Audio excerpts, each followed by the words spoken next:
All right, so we are on cardiac cycle then. Did everybody go home and dream about heart steak? All right, so we are on cardiac cycle then.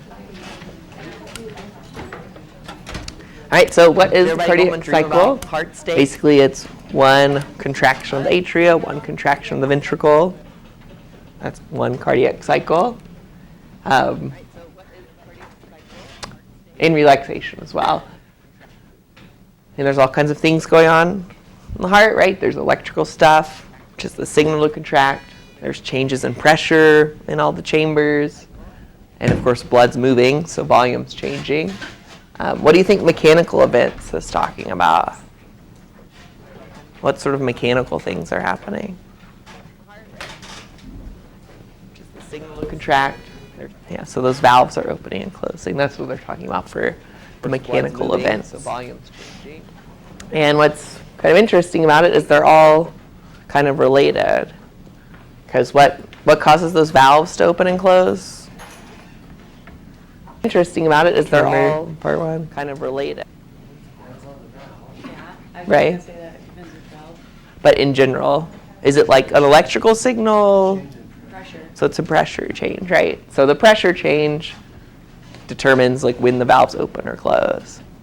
And if the valves open or close, that changes how much volume is in each place. So it's all kind of related. So we'll try to put it all together.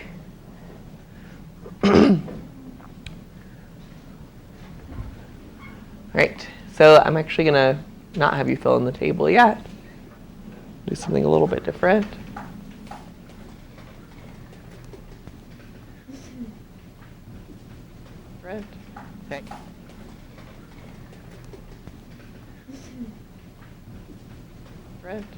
Okay. Okay, so this will kind of put it hopefully all together. So we'll skip the electrical, do the faces here. Initiate the cardiac cycle. Oops. Phases that follow are isovolumetric contraction, ventricular ejection, isovolumetric relaxation, and ventricular filling. Anyone know what that isovolumetric word means? Any guesses?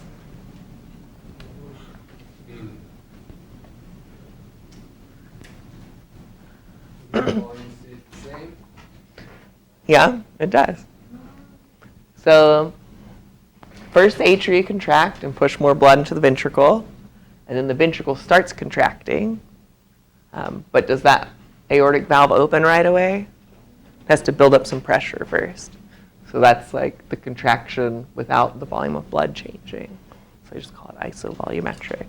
Not something you really need to know, but once the pressure builds up enough, pushes that valve open, and you get ejection where the volume goes down.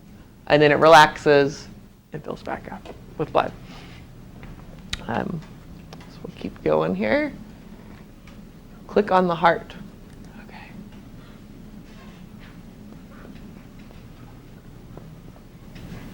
Prior to atrial contraction, the atria and ventricles are relaxed.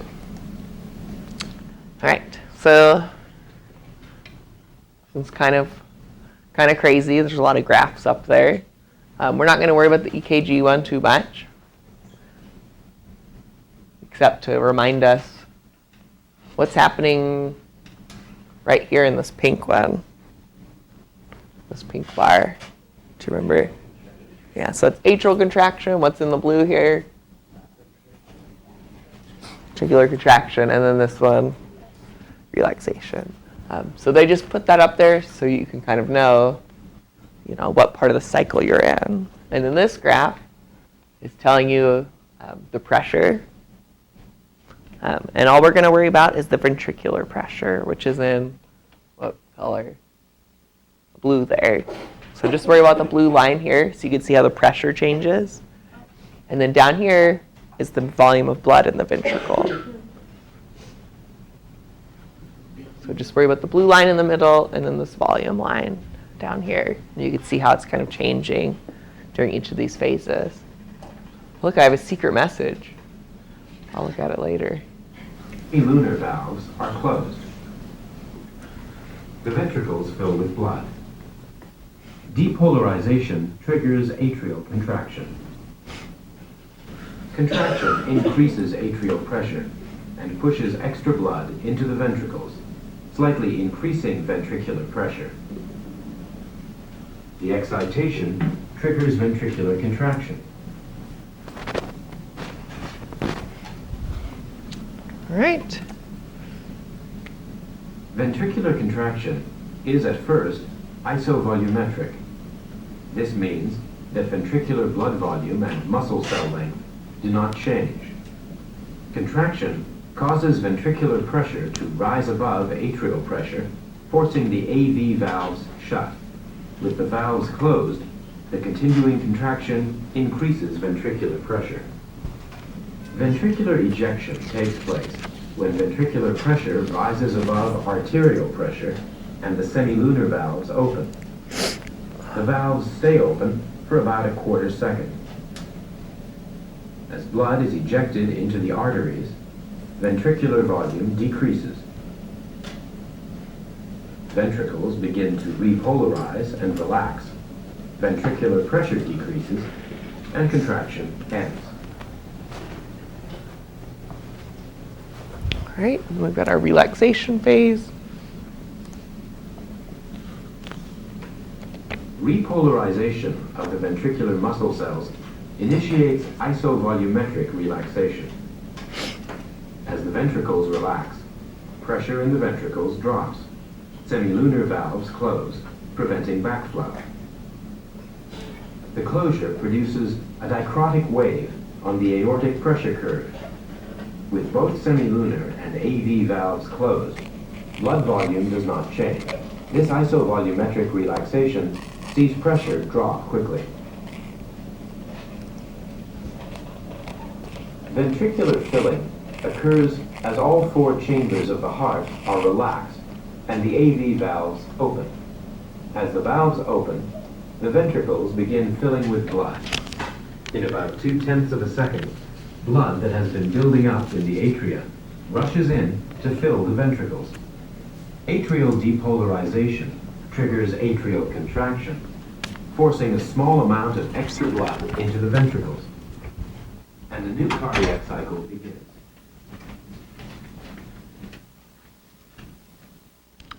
All right, so what we're going to try to do next is fill in this table for atrial systole, ventricular systole, and relaxation. And you're going to tell me what happens to the volume in the ventricle, the pressure, and the valves are open or closed. Some of them might be closed, then open, open, then closed, up, then down, whichever. And you can use those graphs to help you.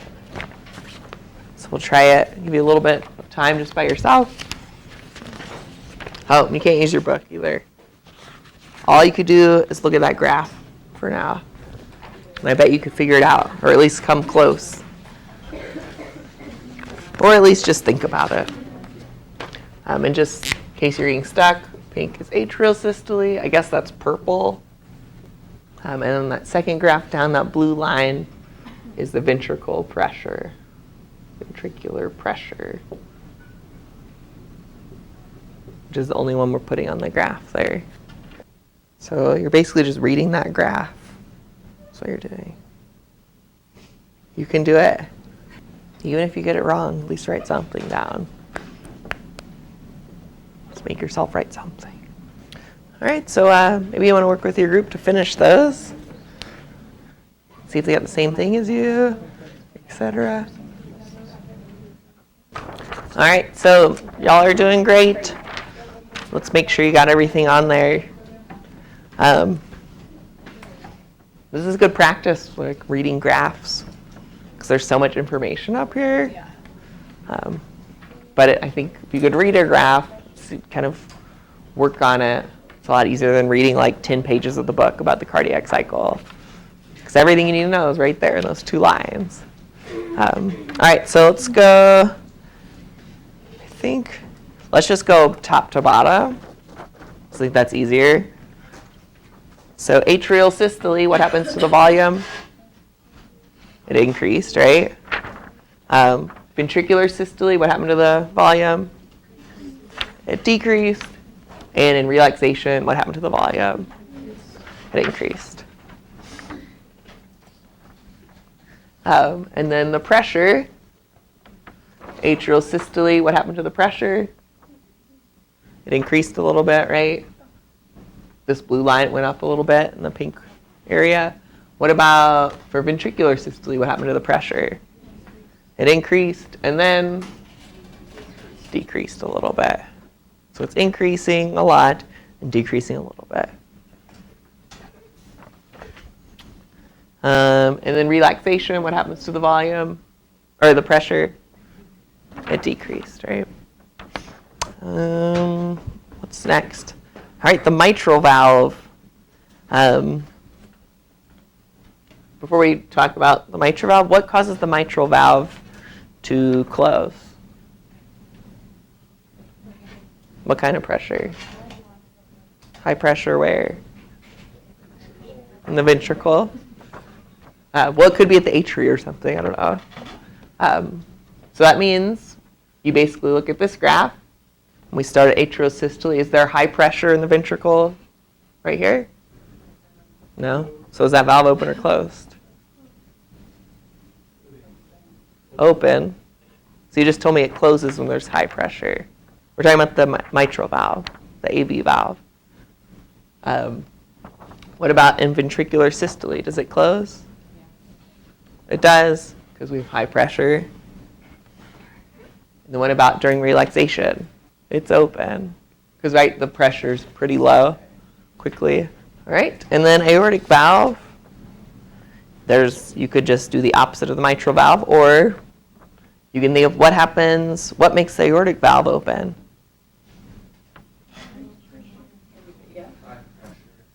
High pressure in the ventricle makes the aortic valve open. So over here at atrial systole, is there high pressure in the ventricle? So is that valve open or closed? It's closed. What about in ventricular systole? Right away? It's closed, then open. So pressure's increasing, and when it gets to its highest pressure, that's when the valve opens. That's what makes it open. The aortic valve is closed during atrial systole.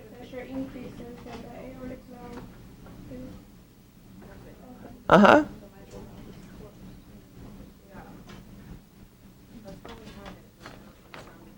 Yeah, so, sorry, for the aortic valve, it's closed and then it's open in ventricular systole.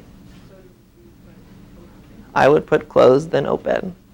Because it doesn't open until the pressure gets at its peak point, right there. That blue line gets to its peak. Oh, this one? It's closed. The aortic valve is closed. And the mitral valve is open? Yes. How is it closed? Yeah. Which valve? The aortic valve?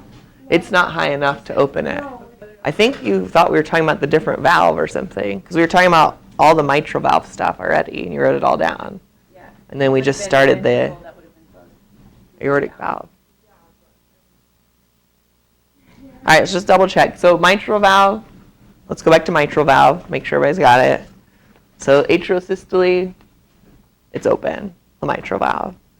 And then ventricular systole, it closes, the mitral valve. So there's pressure building up. And then relaxation, the mitral valve is open. So that's the mitral valve. And then the pressure is increasing, does that mean it's open or closed? for the mitral valve, Oh, so it's different for each one of them? right, so the mitral valve and the aortic valve, they function oppositely. So when there's high pressure in the ventricle, like right here, the mitral valve is closed and the aortic valve is open. When there's low pressure, the mitral valve is open and the aortic valve is closed, right? And the mitral valve is closed. You're just going down. I'm just going up and down. That's right, I'm practicing. We're gonna get, and we're gonna talk about it all together. Let's just get this table filled out, and then we'll do one little review of all of it together. So this is confusing. All right, so aortic valve. So aortic valve. Atrial systole. Closed. It's closed because there's low pressure. Ventricular systole. It's closed, and then it's open. Oh, so it's closed and then open? Yeah. Because until the pressure builds up all the way up there to 120, it stays closed. Then it's open, and then relaxation, it's closed.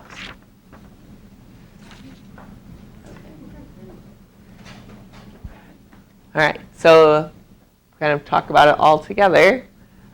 Maybe we'll start, I think it makes sense to start at relaxation over here. So in relaxation, this valve is open, the mitral valve, and both chambers of the heart are filling with blood. The blood's coming back from the vena cava or the pulmonary veins. It's filling up the atria and it's filling up the ventricle. You may have in your head that it just comes to the ventricle and sits there first. That's not really how it works. And you can tell because this line is telling you that the volume of blood in the ventricle is going from like 60 up to like, I don't know, 110 or something before the atria contracts at all. And that's because this valve is open, blood's coming into both of them. And then when the atria contract, it pumps a little bit of extra blood down to the ventricle through that open mitral valve. And that's why you see this little bump of blood volume go up. That's when the atria contracted and pumped the extra blood in. But it's not even that much more, right? It's kind of interesting because it went from empty was like 65. Before the atria contracted, it's like 110 or something. And then it just goes up to like 130. The atria contracted. So it puts a little bit of extra blood in. And then when the ventricle contracts, that pressure makes the mitral valve close. The pressure building up in the ventricle. And then it contracts more, and enough pressure builds up to open the aortic valve. Does all the blood leave then? So it's about half, right? That's about right. That's what's called your ejection fraction. It's what percentage of blood leaves. You can change that with drugs, with exercise, heart failure drugs and stuff. But, that's only about 50% of the blood leaves. So I like these graphs because I think it really kind of shows you what's actually happening, which is different from probably what you imagine in your head is happening. Because you'd think all the blood leaves and yada yada, but none of those things actually are true. All right, what other questions you got? Yeah. And on the study guide, the pressure and volume changes that occur in the cardiac cycle is just talking about in the ventricles. So you're going to add that somewhere. The study guide thing, so pressure and volume changes, just talking about the ventricles. So basically that table you filled out. That's what we're worried about. Yeah, I'm not going to ask you about the atrial changes, the atrial pressure or anything, just what's happening in the ventricles. So that was, yeah, it's J. So just kind of know the chart. Yeah, it's the chart you just did. It has to increase like above, it has to increase up to like 80 or 100. So that little bump here isn't enough to make that mitral valve close. So it's not so much that it's going up, it's like how high it is. Also, it depends how much pressure. How much pressure, yeah. So in case anyone else is confused, say just figured something out. So that mitral valve, it has to get to a certain amount of pressure to close. And this little bump isn't enough to close it right away. Right, it has to get up to, 80 or something to close it.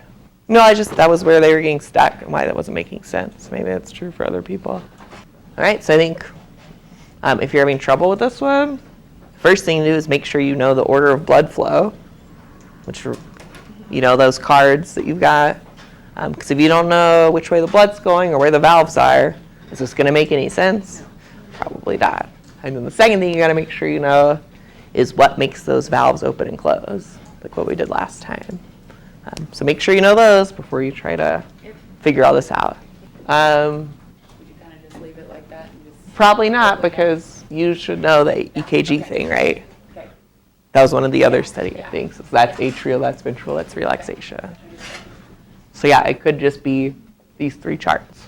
All right, so when during that cycle do the ventricles have their maximal amount of blood? Remember, systole is contraction, diastole is relaxation. All right. So why don't you talk to your neighbors there, and then we'll vote again. All right. Anybody else? Let's see what you got. Up to 70% for B, which is the correct answer. We got a few for A. At the end of ventricular systole, that'd be the lowest amount of blood because it pumped it out. And you could see that. So at the end of atrial systole, that's when the volume's at its highest. At the end of ventricular systole is when it's at its lowest, right here. All right, so the next challenging thing is cardiac output. So that over here. So cardiac output is equal to stroke volume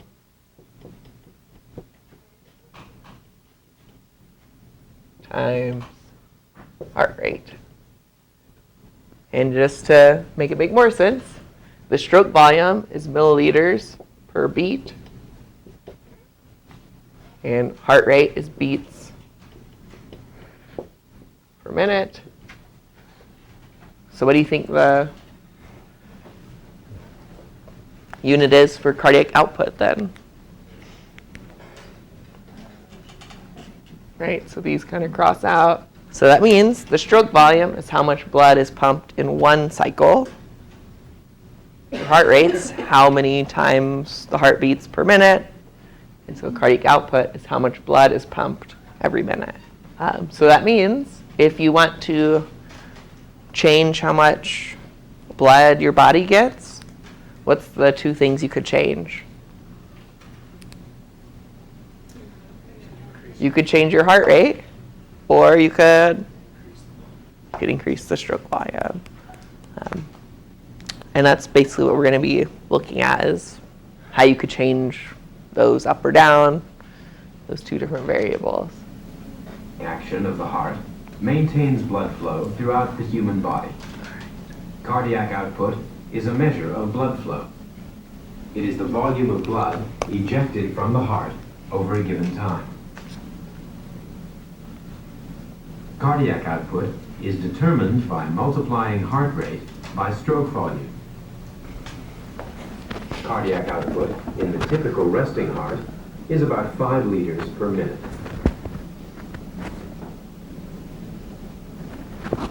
5 liters a minute, so it's like 2 liters of Coke or something more than that every minute. Pretty crazy. Especially if you think about how much space was in those ventricles that you dissected yesterday. Not a whole lot. And something I mentioned to a few groups, I think, when that animal died or whatever, rigor mortis, so that's like as contracted as the heart could get. So that was it during like the end of systole, that space. So when it filled up, it would actually be, the chambers would be bigger than that. All right, so let's see what happens if you exercise. Cardiac output is not constant. It varies with the body's metabolic demands. Mild exercise will double cardiac output, while an intense workout can increase output as much as 4-fold to 20 liters of blood each minute.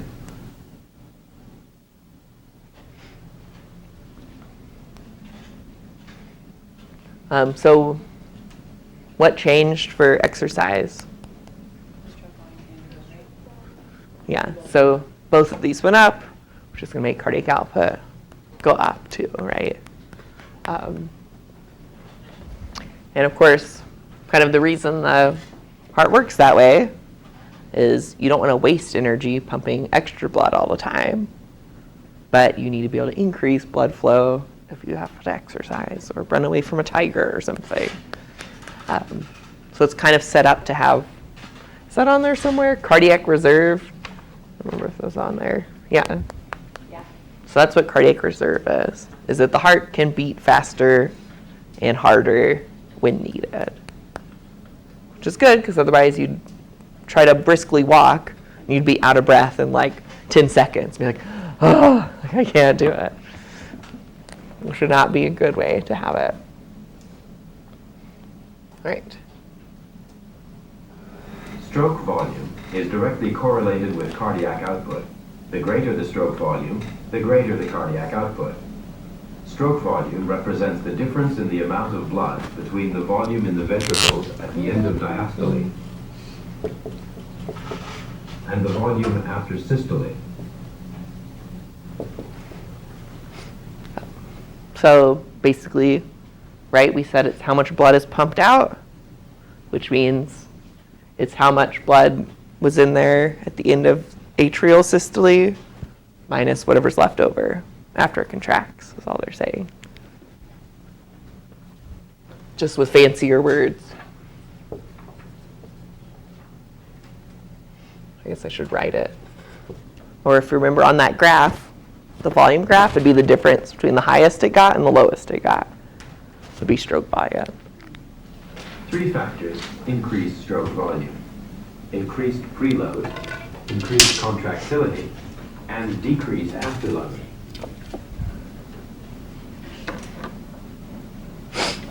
And that's on a slide in a little bit.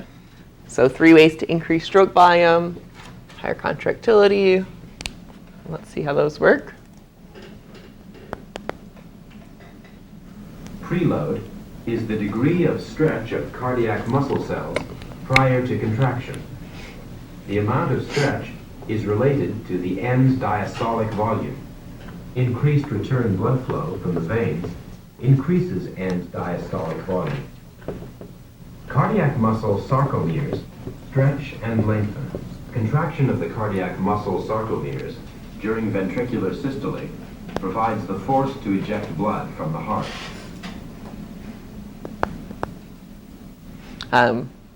So increased preload is increased diastolic volume,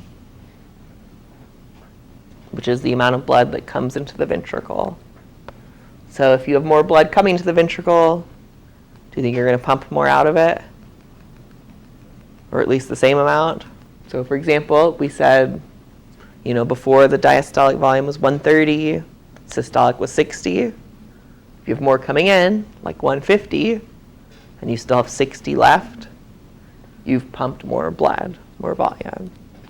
That's all they're saying. Increased preload is more blood coming to the ventricle, which means more gets pumped out. We'll skip that one. All that. All right, what about contractility? Oops. Contractility is the forcefulness of cardiac muscle contraction. Inotropic agents can increase or decrease contractility at any given level of stretch. Positive inotropic agents increase contractility, thereby increasing stroke volume and cardiac output. Negative inotropic agents reduce force of contraction. All right, so let's just talk about the positive inotropic for now. If you're increasing contractility, do you think you're changing the diastolic volume or the systolic volume? Systolic, right? So that means, is it going to get higher or lower, the systolic volume? Because you're pumping, the heart's going to, instead of going this far, it's like going this far. It's like just contracting more. So there's going to be less blood left. I know there's kind of a lot of math going on here, but if you decrease systolic volume, what happens to your stroke volume? And if stroke volume goes up, what happens to cardiac output? It goes up. So if you can memorize that equation and this equation, you can pretty much figure all this stuff out without having to memorize a whole bunch of stuff. That's just 2 little equations to memorize. Just 2. I'm in math, you have to memorize like 100, right? Or are they nice and let you bring in all your equations on note cards or something? I'm taking it online. Yeah. And then you have your book. It's all like the apothecary stuff. Could be easier, Google. All right. And last, decreased afterload. Afterload is the pressure or force that the ventricles must overcome to push open the semilunar valves and eject blood. Blood pressure in the left ventricle must overcome arterial pressure in the aorta in order to open the aortic valve. So here's our little graphs here. So when the ventricle pressure gets above just the blood pressure that's in the aorta, that's when the valve opens. All right, so I don't want to talk about that one because that's the opposite. So a decreased afterload means there's less pressure to push against. So which of these do you think is going to change? There's less pressure. It's easier to get the valve open. Sorry, it's easier to get the aortic valve open. It's the systolic then. If it's easier to get that valve open, more blood's going to leave the heart, which means we've got decreased systolic volume again. So there's those 3 things. You could also flip it all around, right? So if you decrease contractility, you're going to increase systolic volume. Everything's backwards because all these things could go in either direction. We just chose the 3 that increase stroke volume, but we could just as well turn all these arrows around and have it decreasing stroke volume in the other direction. What's the stroke volume of a patient with a heart rate of 60 and a cardiac output of 600? All right, so it is 10. All right, because heart rate 60, stroke volume's like X, and then 600. So it's 10 times 60 equals 600. So here's some examples of what we were talking about. So one thing, preload, if you have increased blood, like overall blood volume, then you're obviously going to get more blood coming to the ventricle, right? So one example of that is during pregnancy, blood volume increases by like 30%. So the heart's actually working. It's going to pump more blood. Makes sense, right? You need a little bit of extra blood for that creature. Because you never know. Like, it could just come out like that alien in the Alien movies. Sorry. So you did watch that? Yeah, I would not. I did not watch that when my wife was pregnant because I didn't think I could take it. It's terrifying. Doesn't it like eat its way out, or they cut it out? She cuts it out. She cuts it out. Eat its way out. And then she turns into eater. How did it get in there? Oh, when he was infected. Turn it into something. Oh, right. So it's like in the sperm or something. Little alien sperm. Yeah, it's crazy. All right. So contractility, that just means, for the most part, it's like certain drugs you take, like epinephrine or, what's another one? Can't afford that one. That one's a pretty intense one. And it's kind of weird because if someone's in heart failure, sometimes they get something that increases contractility, and then sometimes they get something that decreases it. It just depends on how bad their heart failure is. Because if their heart's like barely making it and almost out of oxygen, if you give them something that increases it, it makes the heart wear out faster. It's kind of weird how that works. So, and then afterload, and there's also heart drugs that decrease contractility, so the heart doesn't have to work as hard, which can conserve the muscle for a while. And then afterload, more pressure. So that would be increased afterload. Like if your arteries get narrowed, your blood pressure goes up, and that would decrease the stroke volume if you increase the afterload, because there's more pressure to push against, so not as much blood leaves the heart. Down? Uh-huh. Would that increase systolic volume? It would. And then that would decrease stroke volume and decrease output. So probably the best way to think of these on a test or something is write these two equations and just, do it step by step. Like what happened to the volume? Because if you think about it, if the contractility goes up, well, you're pumping more blood out. If it goes down, you're pumping less blood out. Like it's pretty logical.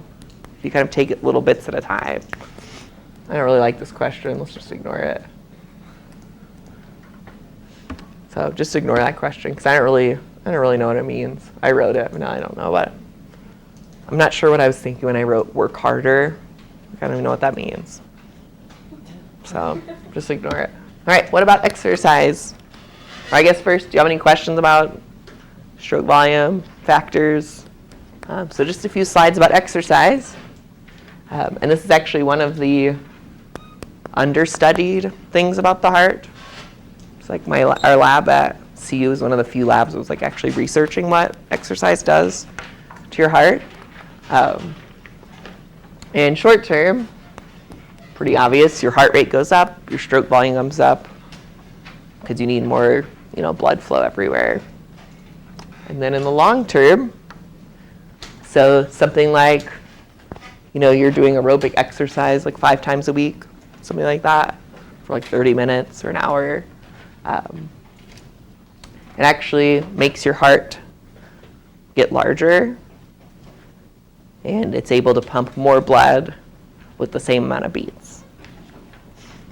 Because, which of these things do you think changed if your heart muscle gets bigger?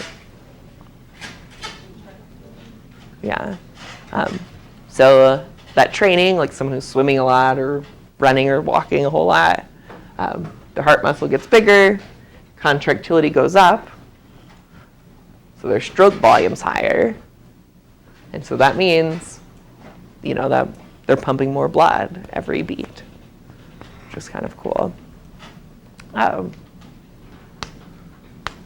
much do you think, what percentage weight gain do you think from in mice at least, 2 weeks of exercise on a mouse?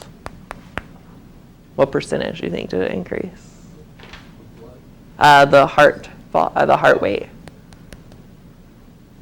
What do you think? It's not usually quite that much. It's like 15 to 20%, just in 2 weeks. People aren't quite as dramatic. I mean, it depends on how much exercise you do. And this is thought to be incredibly healthy for you because if your heart beats less, is that good for it? Yes. Right? So less beating, less damage. So I think that's one of the big benefits of endurance, like any kind of aerobic exercise. All right, why does exercise reduce your resting heart rate? All right. So it is D there, all right. Increases the stroke volume, and it's able to pump more blood with each contraction. So it doesn't need to contract as often. And so for extreme, what's average, 60, right? 60, 70. So people that do ultra marathons, we had 2 guys that we worked with that, did the Leadville 100-mile race. And their resting heart rate's 30, or 25. My mom Just totally crazy. thermometer because she had chest pain one night. Uh-huh. So they were watching her overnight in the hospital. Uh-huh. And my parents work out religiously, but her heart rate dropped to 32 in the middle of the night. And they were all freaking out. Wow. So how much do they exercise then, would you say?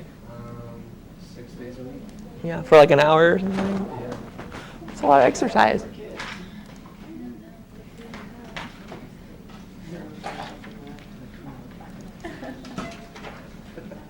when my brother gets it. And you exercise all the time too, right? Yeah, 3 days a week. I'm working the floor. 3 days. You're walking around. That's good. All right, so we'll do a little bit of 21, and then we'll take our quiz next week. Then we have our test on Thursday. Dum, dum, dum. And this is all pretty related because one of the big factors for blood pressure is cardiac output. Because if you're pumping more blood, what's going to happen to your blood pressure? It goes up, right? So 21 is very related to the heart. So you'll see a lot of the same stuff. All right. I thought I wasn't going to teach this part. Oh well. So anyways, you can think of, the aorta as like your largest artery because it's got all the blood coming out of the ventricle. And then you just think of it as branching into smaller and smaller branches, like you're irrigating the body. So you've got a big tube, and then it just separates into littler and littler ones. And the biggest ones are the elastic arteries. They have lots of elastic fibers, so they can take that high pressure without breaking, and can kind of expand a little bit and come back to the original shape. And then as you get to the smaller ones, they have more smooth muscle and fewer elastic. And what do you think the smooth muscle's for?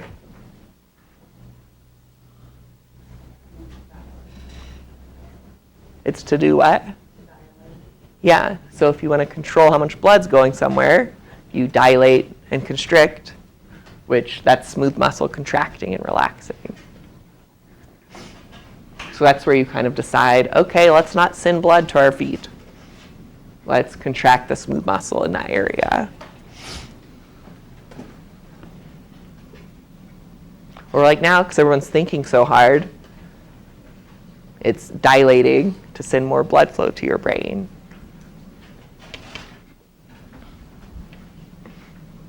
And I was actually reading something yesterday. They did some studies about like exercise and blood flow to the brain. Like exercising 3 times a week, like leads to constant increase in blood flow to your brain, even when you're not exercising, like the next day. Yeah, and that's why they think your memory works better when you're exercising. All right, and then as you get smaller and smaller diameter, right before you get to capillaries is the arterioles. Very small diameter. Those layers are really thin. They're small vessels. And they have a few layers of smooth muscle. So they can also constrict and dilate some. And then we get to our capillaries, which of course, what happens at the capillaries? So gas exchange, nutrient exchange. This is where, and basically you have capillaries everywhere. Like all your tissues have capillaries all over them.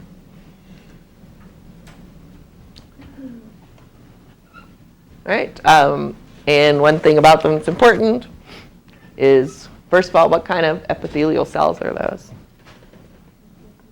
Simple squamous. Of course, Michelle has an advantage because she just learned that in 201.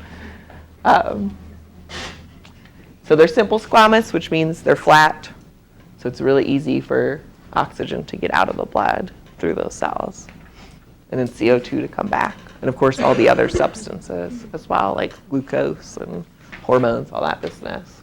There's a lot on this slide, but all I really wanted to show you is here's like the arteriole coming through, and then it branches into what's called the capillary bed. And in 3 dimensions, that capillary bed's going to be all throughout your tissues, like your muscle. Like it's all spread through it so that all your cells are close to capillaries. And then, of course, what do capillaries form back into? They're going to make veins. Because you take the oxygen out, now you need to send it back to the heart. Which chamber of the heart does it go to? Low oxygen blood? right atrium. All right, so which of these is an important characteristic of capillaries? All right, so maybe chat with your group then we'll vote a second time. Final vote. I don't know, so. All right, so the 17% of you that chose E are correct, which I think we had a higher number the first time. So the difference, so it's B and D. So it's good that blood flows through them slowly. So you have time for all that gas to exchange and the nutrients to go in and out, the waste, all that business. They do have thin walls, which I think everyone was agreeing on. Change diameter, though. Capillaries don't change diameter, really. It's the arteries before them, the arterioles, or the muscular arteries that change the blood flow amount. So you're changing it up here. You know, you'd cut off, squeeze this vessel a little bit if you want less blood to go into the capillaries. So what if it's bad, what does it do? Just stays white? Stays white for more than 2 seconds? Huh, interesting. So I think if you were cold then, it would take longer. All right, so we're just going to do a few more slides. So you've got different kinds of capillaries in different parts of your body. And basically their differences are what the wall is like. And of course, how much stuff can get through. So the first one is continuous. This is probably what you would think of as a capillary. Do you see many holes or anything? So there's not extra holes. So the only things that can get through are things that can move through cells easily, like oxygen gas, CO2, or things that these cells, you know, have channels for or something.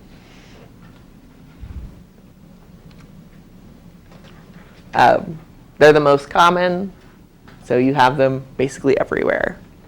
So these are the kind that like deliver oxygen and get CO2 out of your tissues.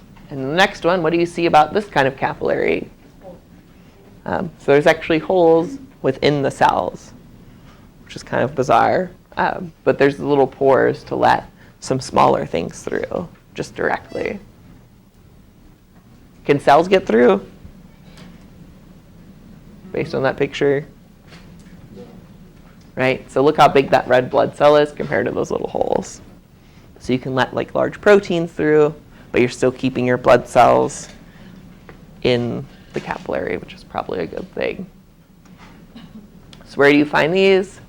So your kidneys have those, your intestinal tract has those, because it lets you get faster transport and larger solutes through. So if you're absorbing, you know, down here in your GI tract, you're trying to absorb all that water, all those nutrients. So you have these fenestrated capillaries around the intestines. All right, and last, this one looks all kinds of messed up. So there's actually huge holes in the basement membrane and between the cells. Those are called the sinusoid. What do you think is going to get through those? More stuff. So even very large proteins can go right through. It basically doesn't hold any proteins in it at all. So the liver has them, the spleen, and the bone marrow even. So that's that. So next time we'll do some stuff with veins and blood pressure. Sweet. So Tuesday's 21, Thursday's test.